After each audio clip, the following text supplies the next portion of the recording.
नमो भगवते वासुदेवाय। ओम नमो भगवते वासुदेवाय।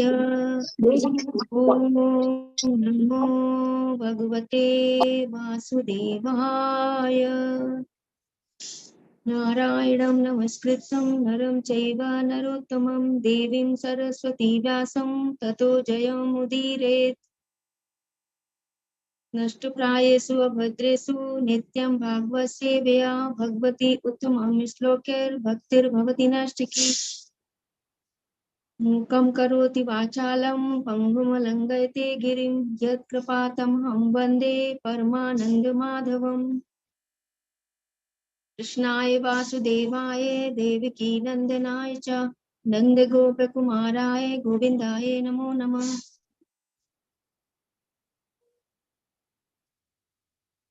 हरे कृष्ण।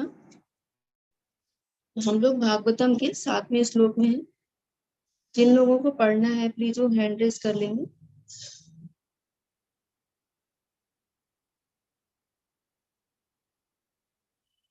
पंकज बख्शी माता जी पढ़िएगा। हाँ जी, हरे कृष्णा प्रभु जी। माता जी हरे कृष्ण। हरे कृष्ण। यानी वेद विदा श्रेष्ठो भगवान बादरायण अन्य च मुने सूत परावर विदो विदु। हे सूत गोस्वामी, आप ज्येष्ठतम विद्वान एवं वेदांती होने के कारण ईश्वर के अवतार व्यास देव के ज्ञान से अवगत हैं और आप उन अन्य मुनियों को भी जानते हैं जो सभी प्रकार के भौतिक तथा आध्यात्मिक ज्ञान में निष्णात हैं। तात्पर्य श्रीमद् भागवत। हरे कृष्ण माता जी। हरे कृष्ण माता। हरे कृष्ण। किसी और को बोलते हैं। अविनाश प्रभु जी पढ़िएगा। हाँ, हरे कृष्णा माता जी, धन्यवाद, प्रणाम। हरे कृष्ण प्रभु जी, धन्यवाद प्रणाम। हरे कृष्णा। हरे कृष्णा। हरे कृष्णा माता जी, आवाज आ रही है? हाँ आ रही है प्रभु जी।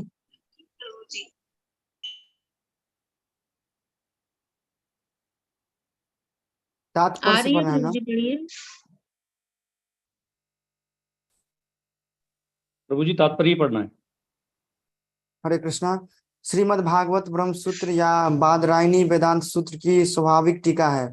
इसे स्वाभाविक कहा जाता है क्योंकि व्यासदेव वेदांत सूत्र तथा समस्त वैदिक साहित्य के सार रूप इस श्रीमद् भागवत के ग्रंथकार हैं। व्यासदेव के अतिरिक्त अन्य ऋषिगण यथा गौतम, कनाद, कपिल, पतंजलि, जैमिनी तथा अष्टावक्र 6 विभिन्न दार्शनिक प्रणालियों के ग्रंथकार हुए हैं। आस्तिकता की पूर्ण व्याख्या वेदांत सूत्र में है, जबकि अन्य दार्शनिक चिंतन प्रणालियों में समस्त कारणों के परम कारण के विषय में कोई उल्लेख नहीं मिलता। कोई व्यासासन पर तभी बैठ सकता है जब वह दर्शन का समस्त प्रणालियों से अवगत हो, जिससे वह अन्य समस्त प्रणालियों के खंडन में भागवत के आस्तिकतावाद को प्रस्तुत कर सके। श्री सूत गोस्वामी उपयुक्त शिक्षक थे। इसलिए नैमिषारण्य के मुनियों ने उन्हें व्यास आसन पर बिठाया। श्री व्यासदेव को यहाँ पर भगवान कहा गया है क्योंकि वे प्रामाणिक सत्यावेश अवतार हैं। हरे कृष्णा माता जी। हरे कृष्ण। यहाँ पे ज्ञान वेद विदाम श्रेष्ठो भगवान बादरायण, ये पहली लाइन आई है जो व्यासदेव जी के लिए आ रही है। उनके लिए कहा जा रहा है कि भगवान जो जानते हैं, भगवान व्यासदेव जी जो कुछ भी जानते हैं वो सब आप जानते हैं। इन सूत गोस्वामी जी की यहाँ गुणगान किया जा रहा है कि आपसे हम लोग क्यों सुनना चाह रहे हैं। तो ये व्याख्या की जा रही है कि आप सब कुछ वो कुछ जानते हैं जो कि व्यासदेव जी जानते हैं। व्यासदेव जी क्यों कौन है? भगवान के सत्यावेश अवतार है।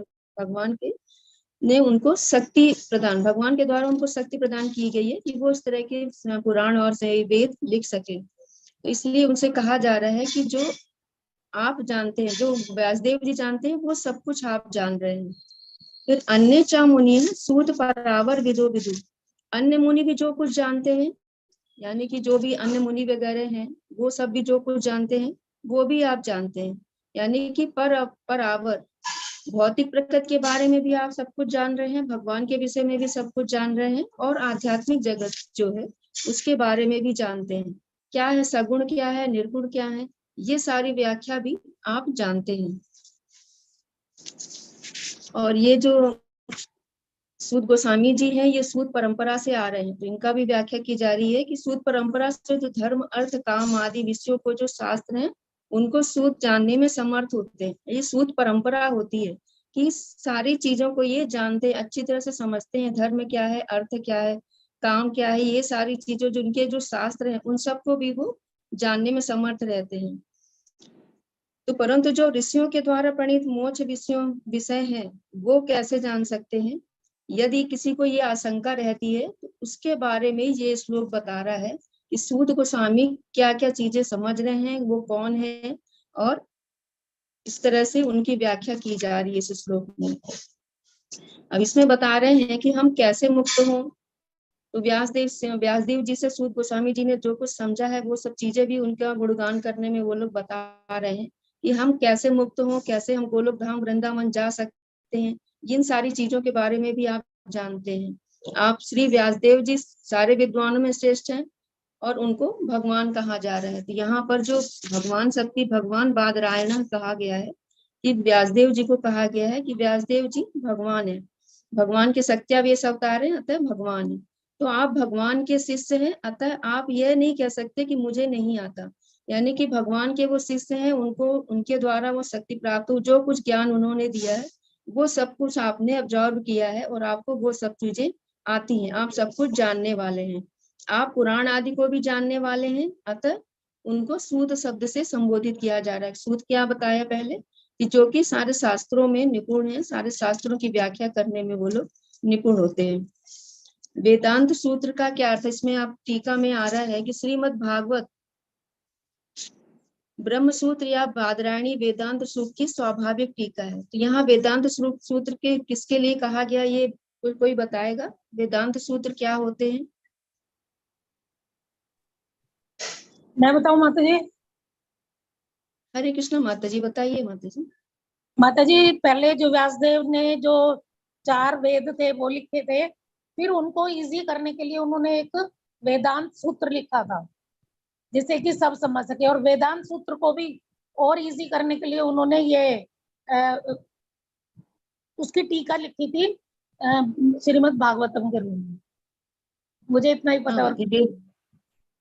हाँ वे ठीक है माता जी। और कोई बताना चाहेगा?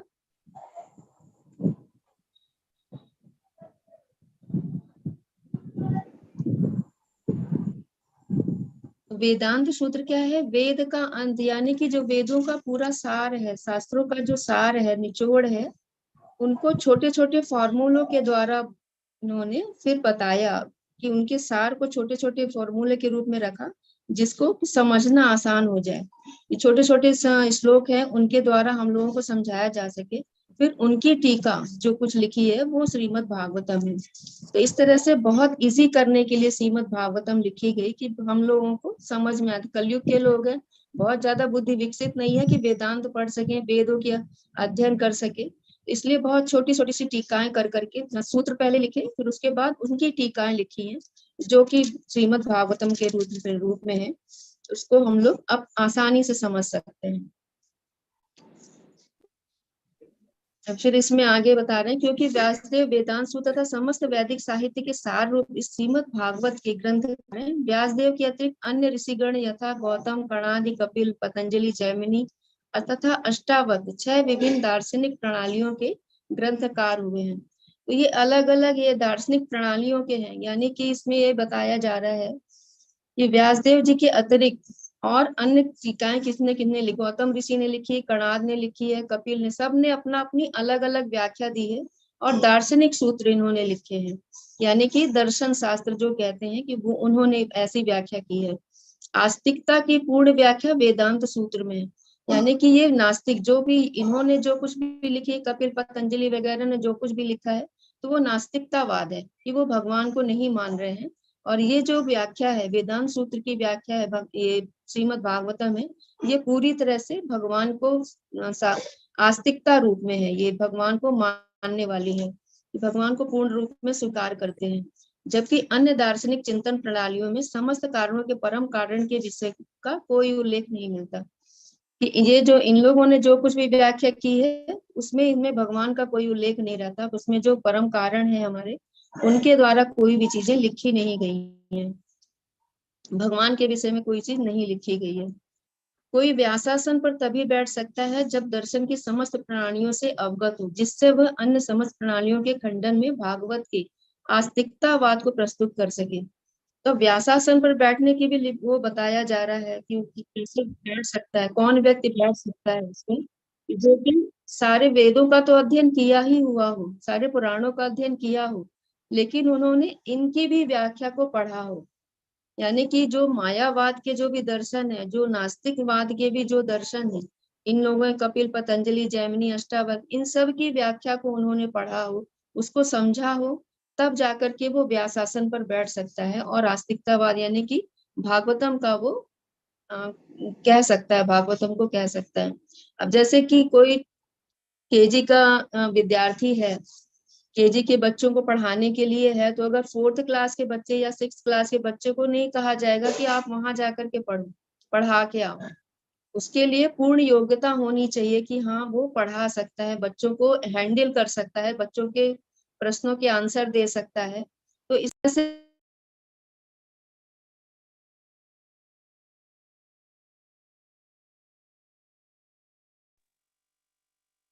आपकी आवाज नहीं आ रही ममता जी। हरे कृष्णा माता जी, सॉरी वो कॉल आ रही थी। जिसने इन सब चीजों को जाना हो, जिसने इसकी ट्रेनिंग लिया हो, किसी गुरु के माध्यम से समझा होगा, तो वही इस व्याख्या को कर सकता है। यानी केजी के स्टूडेंट को भी पढ़ाने के लिए, हैंडल करने के लिए कुछ एक जरूरत होती है कि हाँ उसका अध्ययन किया हो, शिक्षा ली हो उसको कि किस तरह से उनको पढ़ाना है। तो उसी तरह से तो ये तो श्रीमद् भागवतम है, तो व्यासासन पर वही व्यक्ति बैठ सकता है जिन्होंने सारे ग्रंथों का अध्ययन किया हो और इन सब की भी जो दार्शनिक प्रणाली है, मायावाद दर्शन है, उन सब का भी अच्छे से अध्ययन किया हुआ हो, तो वही बैठ सकता है उसमें। तो यहाँ पर व्यासदेव जी के लिए भी कहा जा रहा है, सूत गोस्वामी जी के लिए भी कहा जा रहा है, इन लोगों ने सभी कुछ का दर्शन का भी इन्होंने अध्ययन किया है, शास्त्रों का तो अध्ययन किया ही हुआ है, और सूत गोस्वामी ने के गुरु श्री व्यासदेव जी है, अतः उनके द्वारा जो कुछ प्राप्त है वो सब इनको प्राप्त हो गया है। जो कुछ व्यासदेव जी जानते हैं वो सब सूत गोस्वामी भी जानते हैं, अतः वह पूरी तरह से योग्य है कि वो व्यासासन पर बैठकर श्रीमद् भागवतम का वर्णन कर सकते हैं।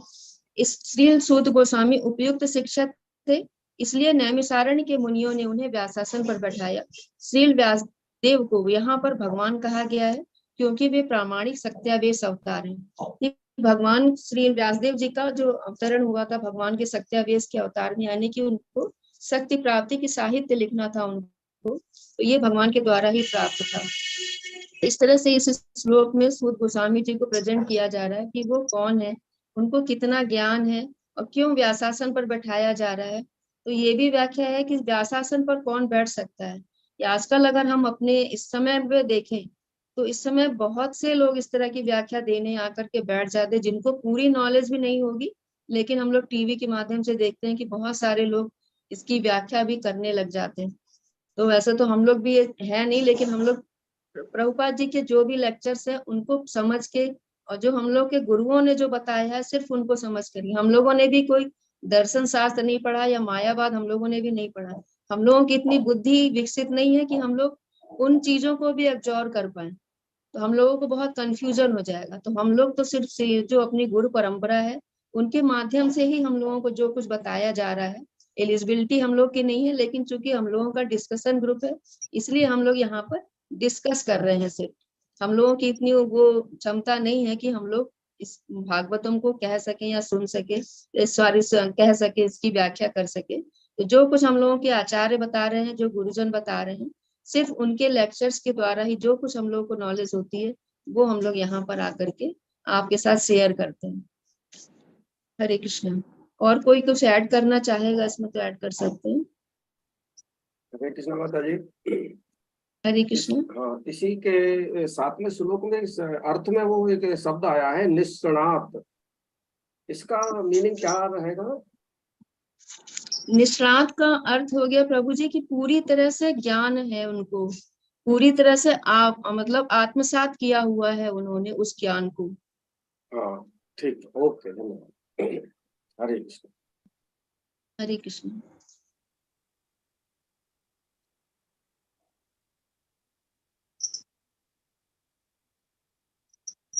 अशोक तिवारी पढ़िएगा, अशोक तिवारी प्रभु जी पढ़िएगा। हरे कृष्णा माता जी, मैं किरण तिवारी बोल रही हूँ। हरे कृष्ण। सॉरी माता।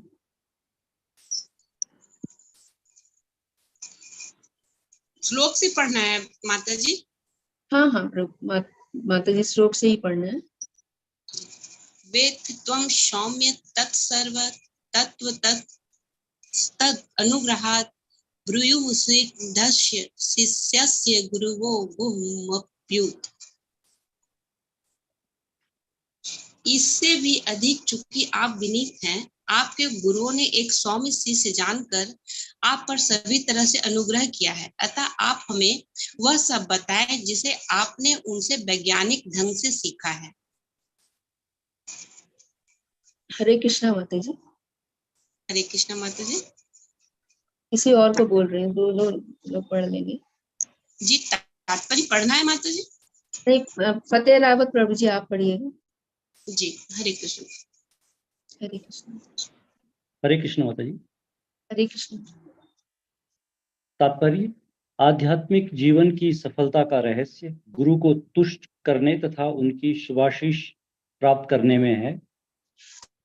श्रील विश्वनाथ चक्रवर्ती ठाकुर ने गुरु के विषय में अपने सुप्रसिद्ध 8 श्लोकों में इस प्रकार गाया है। मैं अपने गुरु के चरणाविंदों में नमस्कार करता हूँ।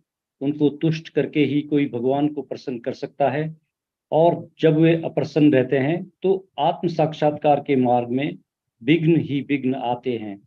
अतः ये आवश्यक है कि शिष्य अपने प्रामाणिक गुरु के प्रति अत्यंत आज्ञाकारी तथा विनीत रहे।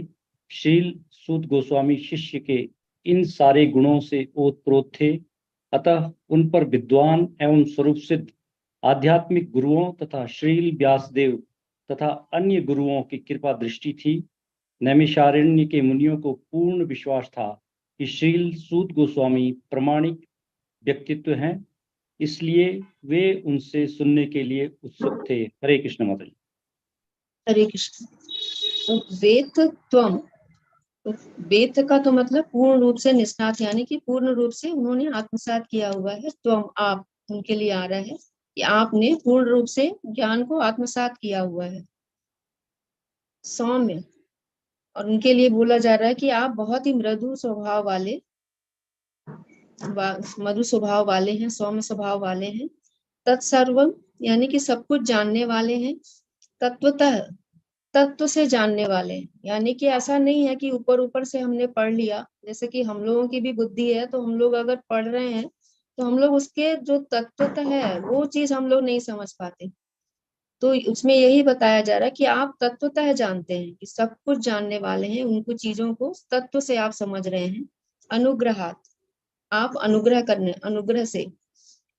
अनुग्रह से मतलब है कि गुरु के अनुग्रह से आपने सब कुछ जाना है। ब्रूयु, कहेंगे, स्निग्धस्य, विनीत, स्निग्ध यानी कि विनीत भाव, शिष्य, शिष्य का, गुरुवो, गुरुजन, गुह्यम अप्युत, जब कोई शिष्य विनीत भाव से गुरु की शरणागत होता है तो जो परम गुरु ज्ञान भी होता है तो वो गुरु अपने शिष्य को देता है। इसमें भावार्थ है, इससे भी अधिक चूंकि आप विनीत हैं, आपके गुरुओं ने एक सौम्य शिष्य जानकर आप पर सभी तरह से अनुग्रह किया है, अतः आप हमें वह सब बताएं जिसे आपने उनसे वैज्ञानिक ढंग से सीखा है। तो इसमें यही बताया जा रहा है कि सबसे पहले तो गुरु के प्रति हमें श्रद्धा होनी चाहिए, समर्पण का भाव होना चाहिए, और सेवा करने का भाव हमारा बहुत जरूरी है। कि जब गुरु की हम सेवा करते हैं उसके बाद ही हम इतने कैपेबल हो पाते हैं कि हाँ गुरु से हम प्रश्न कर सकें। जैसा कि इसमें भगवत गीता में भी श्लोक आता है, तद विधि प्रणिपातेन तो पहले हमको जाकर के समर्पण करना है, उनको गुरु को समर्पण करना है। उसके बाद ही हम कुछ प्रश्न की सेवा करेंगे, उसके बाद गुरु प्रसन्न होंगे, तब हम उनसे प्रश्न पूछ सकते हैं। तब हमको पूरी तरह से जो गुरु हैं वो हमको ज्ञान प्रदान करते हैं। तो इस तरह से गुरु की विशेषता भी बताई है, शिष्य को क्या करना चाहिए वो भी बताया जा रहा है कि शिष्य कैसा होना चाहिए। उसको पूर्ण समर्पण के साथ गुरु के पास जाना चाहिए, तभी वो आपको जो भी गोपनीय परम गुरु ज्ञान है वो भी आपको बता सकने में समर्थ होता है। ऐसे तो अगर आजकल के टीचर्स की हम बात करें तो चाहे टीचर हो चाहे शिष्य हो, दोनों में आपस का संबंध भी ऐसा समर्पण भाव का नहीं होता, ना ही सेवा भाव का होता। इसलिए लेकिन पहले के समय में क्या होता था, पूर्ण समर्पण भाव होता था। इसमें एक रामानुजाचार्य जी की कहानी आती है कि रामानुजाचार्य के जो शिष्य थे एक दासरथी थे। तो दासरथी को एक भगवत गीता का श्लोक समझ में थोड़ा कम आ रहा था कि सर्वधर्मान् परित्यज्य माम एकम शरणं व्रज। तो उन्होंने रामानुजाचार्य जी से पूछा, तो उन्होंने उस वक्त उनको कोई जवाब नहीं दिया। और रामानुजाचार्य जी के जो गुरु थे गोष्ठीपूर्ण थे, तो उनकी जो बेटी की शादी हुई तो वहां उनको थोड़ा सा कार्य वगैरह कुछ ज्यादा ही पड़ जा रहा था, तो वो परेशान रहती थी। तो रामानुजाचार्य ने अपने शिष्य दासरथी को वहां भेजा कि आप वहां जाकर के वो कार्य कीजिए। अब वहां जाकर के वो खाना भी बनाते थे, घर की साफ सफाई भी करते थे, उनका सारे कामों में हाथ बटाते थे वो। और कोई नहीं जानता था कि वो इतने बड़े विद्वान भी हैं, वो भगवान को जानने वाले हैं, ऐसा कोई नहीं जानता। एक बार उनके गांव में कोई आया, एक विद्वान आया, और वो नास्तिक था, मायावाद दर्शन वो दे रहा था। तो वो वहीं पे उठ करके बोलने लगे कि कैसी व्याख्या कर रहे हो, तुम भगवान को नहीं जानते हो और खुद भी नहीं जान रहे हो और लोगों को भी तुम भ्रम में डाल रहे हो। इस तरह से जब लोगों ने उनकी बातें सुनी तो तब लोगों को पता चला कि ये तो बहुत बड़े विद्वान हैं। उसके बाद उन लोगों ने उनको उससे क्षमा मांगी और बोला कि नहीं, अब हम आपसे कोई भी कार्य नहीं करा सकते हैं। उसके बाद जब वो वापस आए तब रामानुजाचार्य जी ने उनको ये सर्वधर्मान् परित्यज्य उसका पूरा विवरण दिया।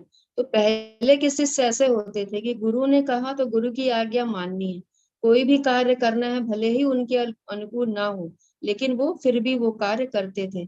इस तरह से इसमें हमको शिक्षा यही मिल रही है कि हमें भी पहले प्रणिपातन, पहले गुरु को समर्पण करना है, उसके बाद ही सेवा भाव से फिर हमको सेवा उनकी करनी है, फिर विनीत भाव में रह करके उनसे प्रश्न करना है, तब गुरु हमको शिक्षा देते हैं। इस तरह से इसमें बताया है। फिर आगे है कि आध्यात्मिक जीवन की सफलता कर रहे हैं तो गुरु को तुष्ट करने तथा उनका शुभाशीष प्राप्त करने में।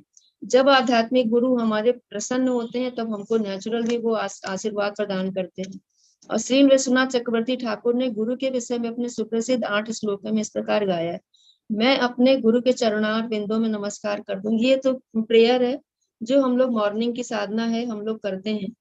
तो संसार दावा नल नील रूप, ये पूरी व्याख्या है। तो उसमें 2 श्लोक आते हैं जो लास्ट के हैं। उसमें एक बता रहे हैं कि साक्षात हरित्वेन समस्त शास्त्र। इसका अर्थ क्या है कि आप साक्षात हरि के प्रतिनिधि हैं, तो उनको प्रसन्न करने से, अगर गुरु को हम प्रसन्न करते हैं तो साक्षात भगवान हमसे प्रसन्न हो जाते हैं। और फिर यह 8वां श्लोक है, यस्य प्रसादात् भगवत प्रसादो यस्य प्रसादा न गति कुतोपि ध्यान स्तुवंत। इस तरह से याद नहीं आ रहा अभी इसमें बोलने में। हाँ, वंदे श्री गुरु चरणारविंदम। तो उनको प्रसन्न करके भगवान की कृपा प्राप्त होती है, उनको अप्रसन्न करके कोई भी गति हमको नहीं प्राप्त होती है। तो इस तरह से जो व्याख्या कर रहे हैं कि अगर हम गुरु को प्रसन्न करते हैं तो हमको भगवान की कृपा प्राप्त हो जाती है, और अगर हम गुरु को प्रसन्न नहीं कर पाते हैं तो हमारी कोई भी गति नहीं होती है। इसलिए यह मैं उनको गुरु को 3 समय का ध्यान करता हूँ। तो जो हम लोग प्रेयर करते हैं, गुरु की वंदना करते हैं, तो 3 समय गुरु की वंदना करते हैं, सुबह भी करते हैं, दोपहर में भी करते हैं, फिर शाम के समय भी करते हैं। इस तरह गुरु को प्रसन्न करने के लिए हमको बहुत से कार्य करने होते हैं कि गुरु की सेवा करनी है। गुरु क्या चाह रहे हैं वो हमको समझना है। अगर हम लोग जैसे इस्कॉन में हैं, प्रभुपाद जी के लेक्चर्स हैं, प्रभुपाद जी ने जो नियम बताए हैं उनका पालन करना है। तो अगर हम प्रभुपाद जी के लेक्चर्स को नहीं सुन रहे हैं, उनकी दी हुई बुक्स को नहीं पढ़ रहे हैं, तो ये भी गुरु चरणों में अपराध हो जाता है। क्योंकि प्रभुपाद जी ने इतनी बुक्स लिखी हैं तो हमको उनको पढ़ना है, छोटी बुक्स हैं, बड़ी बुक्स हैं, इन सब का अध्ययन करना है। तो ये हमारा समर्पण भाव, सेवा ही है। फिर गुरु महाराज ने ये भी कहा प्रचार कार्य भी करना है। तो थोड़ा थोड़ा जो भी हम समझ रहे हैं, जो कुछ भी हमको आ रहा है, तो उसका हमको प्रचार भी करना है। प्रचार कार्य करने से ये होता है कि कुछ चीजें तो हमको उस समय क्लियर होती हैं कि जब हम उन चीजों को प्रचार के लिए इस्तेमाल करते हैं। कोई भी शास्त्र में श्लोक है, उसकी व्याख्या है, तो हम जब उसको प्रॉपर तरीके से समझते हैं तभी हम उसका प्रचार कर भी पाते हैं। तो ये भी एक गुरु के प्रति समर्पण भाव, सेवा भाव होता है कि गुरु की हम वंदना कर रहे हैं, इस तरह से प्रचार करके भी गुरु की आज्ञा का पालन कर रहे हैं। कि प्रभुपाद जी ने जो भी नियम बनाए हैं हम लोगों को कि सुबह 4 बजे उठना है, मंगल आरती ज्वाइन करना है, भगवत गीता भागवतम का नियमित अध्ययन करना है, और जो आपका समय बचे उसमें आपको प्रचार कार्य करना है, तो ये बुक डिस्ट्रीब्यूशन करना है, तो जितना हमसे संभव हो सकता है वो कार्य हमको करने हैं। इस तरह से हम गुरु को प्रसन्न कर सकते हैं। तो गुरु प्रसन्न होंगे तो हमारे लिए फिर सीधे सीधे भगवान का आशीर्वाद हमको प्राप्त हो जाता है। फिर आगे उनको तुष्ट करके ही कोई भगवान को प्रसन्न कर सकता है। जब वे अप्रसन्न रहते हैं तो आत्म साक्षात्कार के मार्ग में विघ्न ही विघ्न आते हैं। तो जब हम गुरु को प्रसन्न नहीं कर पाते तो हम आत्म साक्षात्कार का जो हमारा मार्ग है, आध्यात्मिक उन्नति हम करना चाह रहे हैं, तो फिर हम कर नहीं पाएंगे, हमें तमाम विघ्न आएंगे। इस तरह से हम आगे नहीं बढ़ पाते हैं। अतः यह आवश्यक है कि शिष्य अपने प्रामाणिक गुरु के प्रति अत्यंत आज्ञाकारी तथा विनीत रहे। आज्ञाकारी रहेगा तो वो गुरु की आज्ञा का पालन करेगा, गुरु जो कह रहे हैं वो करेगा। तो गुरु जो कहेंगे वो करने से फिर हमारी आध्यात्मिक उन्नति होगी। जो विघ्न बाधाएं आ भी रही हैं वो गुरु और भगवान के माध्यम से धीरे धीरे दूर होती रहती हैं। श्री सूत गोस्वामी शिष्य के इन सारे गुणों से ओतप्रोत थे। तो उसमें बताया जा रहा है कि सूत गोस्वामी के अंदर ये सारे गुण थे कि वो उनका पूरी तरह से समर्पण था, भाव था गुरु के प्रति, व्यासदेव जी के प्रति। तो ये सारे गुण उनके अंदर थे। अतः उन पर विद्वान एवं स्वरूप से आध्यात्मिक गुरुओं तथा श्रील व्यासदेव तथा अन्य गुरुओं की कृपा दृष्टि थे। जितने भी आध्यात्मिक गुरु थे, श्रील व्यासदेव जी थे, उन सबकी कृपा पात्र थे सूत गोस्वामी जी। इसलिए पूरी तरह से वो योग्य थे कि वो व्यासासन पर बैठे और ये भागवतम की कथा को कहें। नैमिषारण्य के मुनियों को पूर्ण विश्वास था कि श्रील सूत गोस्वामी प्रामाणिक व्यक्तित्व हैं, इसलिए वे उनसे सुनने के लिए उत्सुक थे। तो नैमिषारण्य में जो जितने भी मुनि इकट्ठे हुए थे, तो उन सबको ये भी पूरी तरह से विश्वास था कि सूत गोस्वामी एक प्रामाणिक व्यक्ति हैं और पूरी तरह से योग्य हैं कि वो हमको भागवतम सुना सकते हैं, इसलिए वो उनसे सुनने के लिए बहुत ज्यादा उत्सुक थे। हरे कृष्ण। और कुछ ऐड करना है किसी को?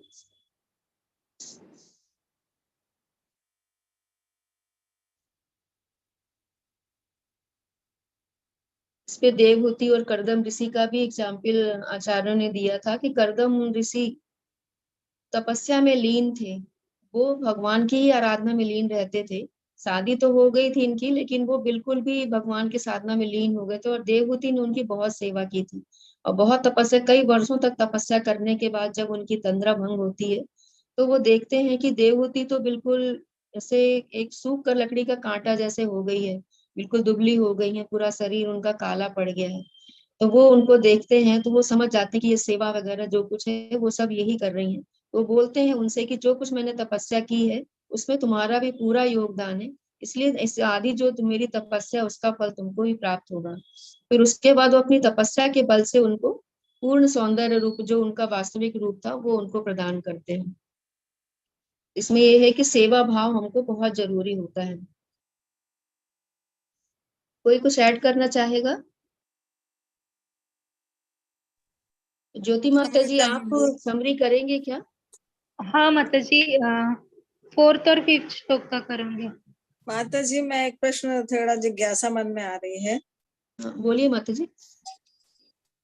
कि ये लग रहा है कि जो आजकल के गुरु टीवी में जैसे इतने आते हैं तो इतने सुख सुविधा के अनुसार रहते हैं, ज्ञान तो इनको भी प्राप्त होता है, गुरु परंपरा इनको भी प्राप्त है, और उसके बाद फिर ये व्यासपीठ में रहने योग्य है या नहीं है, या इनकी बातों को हम जैसे उस दिन कह रहे थे कि सुनना चाहिए, सुनते सुनते धीरे धीरे शायद हम जैसे सांसारिक जीवों के दिमाग में कुछ बात अच्छी लगे, लेकिन क्या ये ठीक है या नहीं है?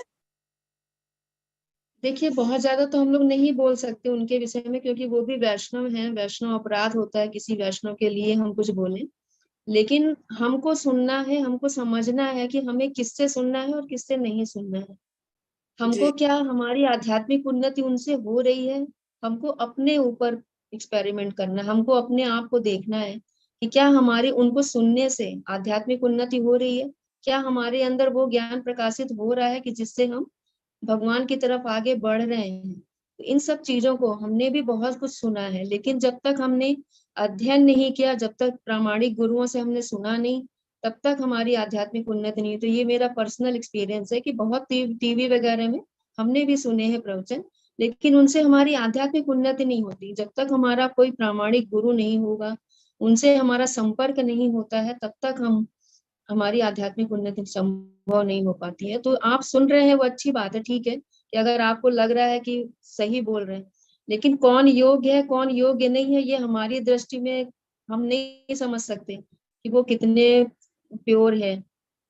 तो उनके बारे में तो हम लोग कुछ नहीं बोल सकते कि कौन है, लेकिन हमें अपने अंदर झांकना है कि हम क्या कर रहे हैं, हम गुरुओं की आज्ञा का पालन कर रहे हैं। अब जैसे प्रभुपाद जी ने तो पूरे नियम बताए, तो क्या अन्य आचार्य हैं वो अपने जो शिष्य हैं उनसे पूरा ये पालन करवा रहे हैं या नहीं करवा रहे हैं। दीक्षा लेना एक अलग बात हो जाती है। इस्कॉन की ये बहुत अच्छी चीज थी कि जब हम शुरू शुरू में आए थे तो हमारे अंदर भी ये था कि नहीं, हमको मतलब इधर नहीं जाना है। हम जो टीवी में सुन रहे हैं, बहुत ज्यादा हम अलग अलग गुरुओं को सुनते थे, तो हमारा आकर्षण भी उसी तरफ था। लेकिन फिर जब दीक्षा का बात आई तो फिर यहाँ पर देखा कि पहले नियम का पालन होता है, उसके बाद दीक्षा मिलती है। तो ये चीज हमको बहुत अच्छी लगी थी, जिसके कारण मेरा डाइवर्जन इधर ही हुआ था। तो हम अपने अंदर ही झांके कि हमको क्या करना है। जी इस्कॉन में तो दीक्षा में कईयों को तो बहुत बहुत साल लग जाते हैं। जी माता जी, जी माता जी, हरे कृष्णा। हरे कृष्ण माता जी। माता जी, ये जो माता जी ने क्वेश्चन पूछा ना, थोड़ा सा ऐड करना चाहूंगी इसमें कि माता जी बोल रहे कि टीवी में जो अलग अलग गुरु आते हैं तो कभी कभी वो सुखासीनता में भी दिखते हैं ना, यानी साधनों का उपयोग करते हैं। अच्छे अच्छे माता जी, एम आई राइट? हरी बोल। जी हाँ मैम, जी हाँ मैम, सही कह रहे हैं आप। वही सब देख के भ्रमित होता है दिमाग, होता है। तो माता जी ऐसा मीन्स हमें किसी की भी निंदा करने का अधिकार भी नहीं है, और ये पुरुषोत्तम मास है तो इसमें तो बिल्कुल ही नहीं है। लेकिन जब है ना प्रभुपाद जी सब प्रचार कर रहे थे पाश्चात्य देशों में, तो वहां पे एक पत्रकार ने उनसे पूछा था, आप हाथ में घड़ी डालते हैं तो सन्यासी लोगों को घड़ी की क्या आवश्यकता है, वो तो सब विरक्त होते हैं। तो प्रभुपाद जी और हवा नहीं, और आपके शिष्य ये सब कैमरा वगैरह ले रहे हैं, माइक ले रहे हैं, माइक लेके जा रहे हैं, हवाई जहाज में आप प्रवास कर रहे हैं, ये क्या है? ये तो मीन्स वैराग्य का कुछ इसमें ये नहीं है। तो प्रभुपाद जी बोलते हैं कि मुझे इन चीजों की कतई आवश्यकता नहीं, लेकिन आप लोग जिस गति से भाग रहे हैं तो आपके साथ में, आपके पीछे भागने के लिए मुझे सब इस चीजों का उपयोग करना पड़ता है, इसीलिए ये सब मैंने उपयोग में लाया है। तो माता जी ऐसा नहीं है कि कोई गुरु हो जाए और वो व्यासपीठ पे बैठ जाए तो उसने किसी भी साधन को हाथ नहीं लगाना चाहिए, ये गलत धारणा है। इसको फल्गु वैराग्य कहते हैं। फल्गु झूठा वैराग्य। युक्त वैराग्य उसे कहते हैं कि हमारे पास जो भी साधन है, जो भी, उसका सब हम भगवान की चरणों में, यानी भगवान के लिए प्रसन्नता के लिए अगर उपयोग करें तो उसे युक्त वैराग्य कहते हैं।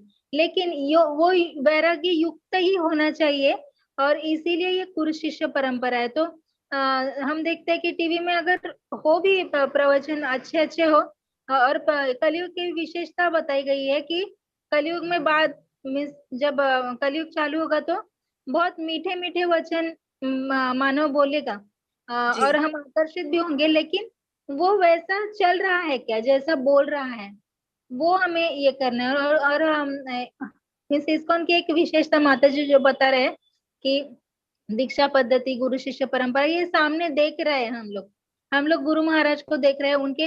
और एक वृक्ष को हम कब समझते हैं? जब उसका फल खाते हैं।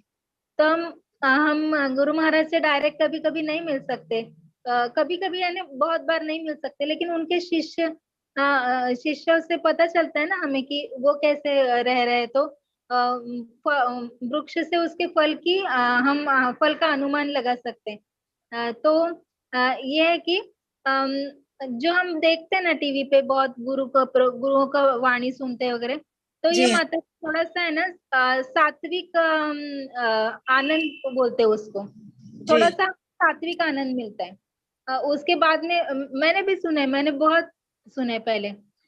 तो थोड़ा देर अच्छा लगता है, थोड़ा हृदय को कभी टच नहीं होता, लेकिन अच्छा लगता है, मन प्रसन्न हो जाता है, लेकिन हृदय शुद्धि नहीं होती।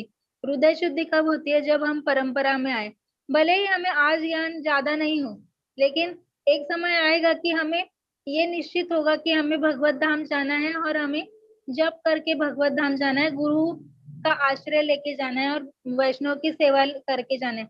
तो माता जी ये सब हम पढ़ रहे हैं ना, इसका यही सार है। इसीलिए बहुत तर्क वितर्क भी नहीं करने।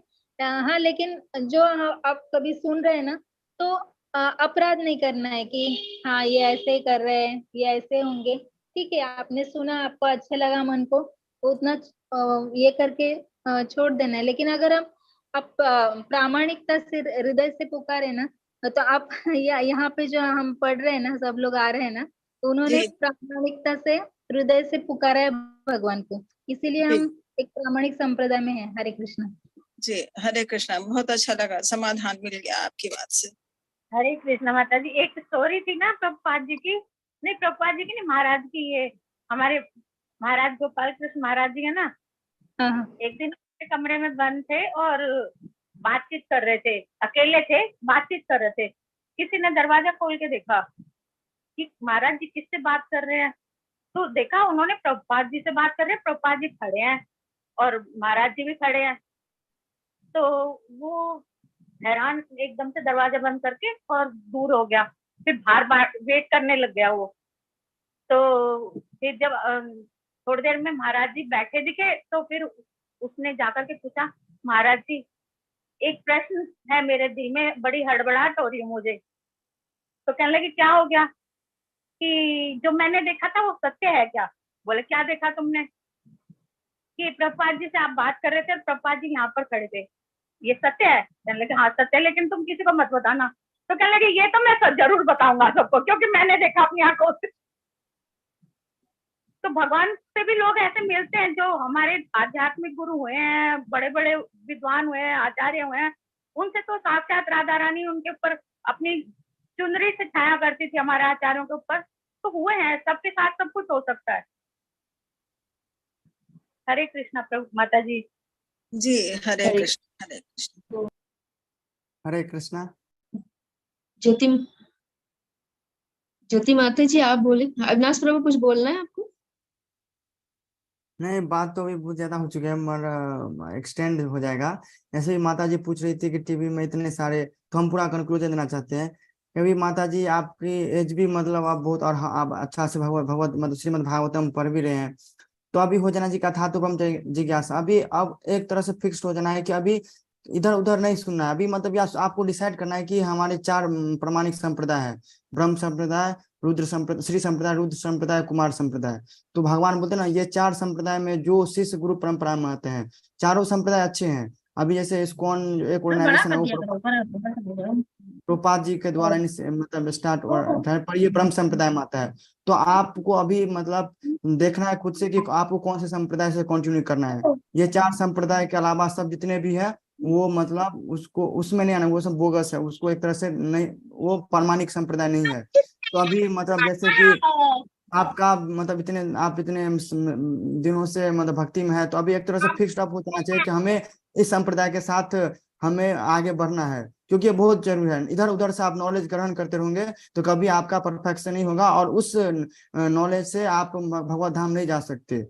तो मतलब आपको एक तरह से फिक्स्ड अप हो जाना चाहिए कि ये 4 संप्रदाय हैं, आपको कौन से संप्रदाय के साथ आगे अपनी भक्ति जो है, भक्ति को आगे बढ़ाना है। जैसे हम लोग इस्कॉन जो है ब्रह्म संप्रदाय में आते हैं, और जो किसी भी एक संप्रदाय को सेलेक्ट मतलब उसमें जुड़ जाइए, उसके साथ अपना भक्ति आगे बढ़ाइए, और किसी अन्य संप्रदाय को मत मतलब उससे उसके बारे में सुनने की। प्रभुपाद जी इस्कॉन जो ब्रह्म संप्रदाय है उसमें स्ट्रिक्टली प्रभुपाद जी मना करते हैं कि हमें हमेशा हमारे आचार्य प्रमाणिक गुरु को सुनना है, कहीं दूसरे संप्रदाय को नहीं सुनना है।